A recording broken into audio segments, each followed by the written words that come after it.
You know that feeling, right? When the easy stuff like scrolling or gaming pulls you in for hours? But then just 30 minutes of studying or working on that dream project suddenly feels like climbing Mount Everest? You logically know what's good for you in the long run: building a business, exercising, reading a book.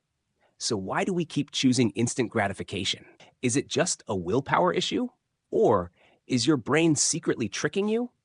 What if I told you there's a hidden mechanism in your brain that controls every desire and every ounce of motivation?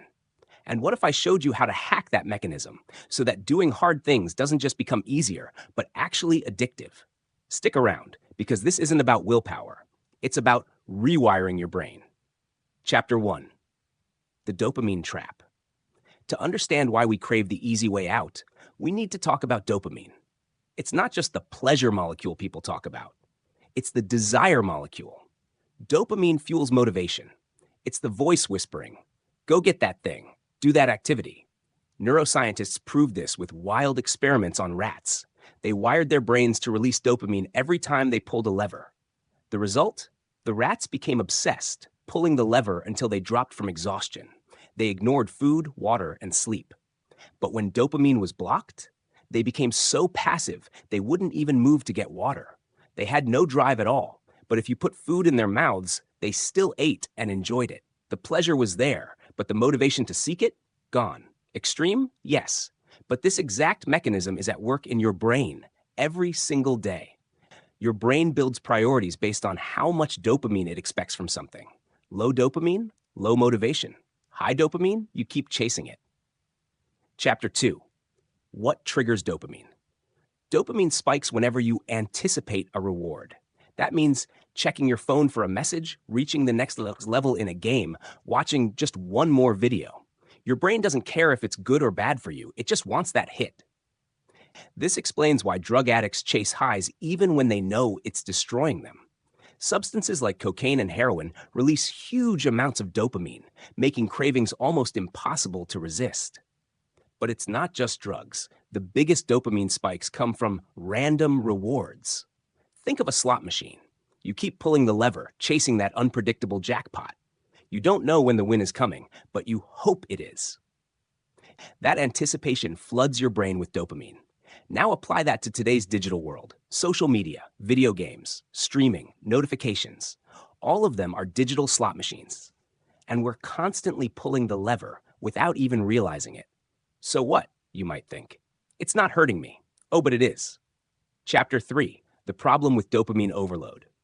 Your body thrives on balance. It's called homeostasis. When it's cold, you shiver. When it's hot, you sweat. And when dopamine is too high for too long, your brain adapts. It down-regulates your dopamine receptors, trying to create balance. That means the more dopamine you flood your brain with, the more tolerant you become. And here's the problem. Once your baseline goes up, normal activities like reading, working, or even exercising feel dull and meaningless. They can't compete with the constant stimulation from your phone or games. It's why drug addicts struggle after quitting. Their tolerance is so high, real life just feels flat.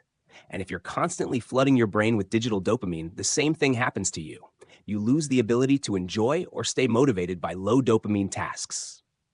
Chapter 4: The Solution: Dopamine Detox. Here's how you fix it. Dopamine detox. That means setting aside a day or even just a few hours where you completely cut off all high dopamine stimulation. No phone, no internet, no music, no junk food, no screens, no fun. Just silence, stillness, boredom. And yes, you will be bored. But boredom is exactly what resets your brain. You can go for a walk, you can meditate, you can write your thoughts and reflect.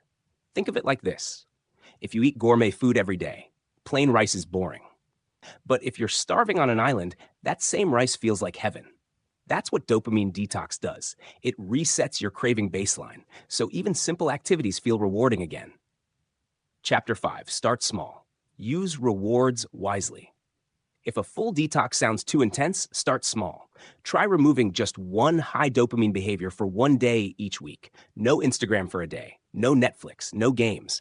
That empty space will push you toward the productive, low dopamine tasks you've been avoiding. Here's the real trick. Use high dopamine activities as rewards. Do your low dopamine work first. studying, cleaning, reading, creating, and then reward yourself with a limited amount of high dopamine activity after. For every hour of deep work, give yourself 15 minutes of scroll time or gaming, but never reward yourself before. This system works. I use it myself.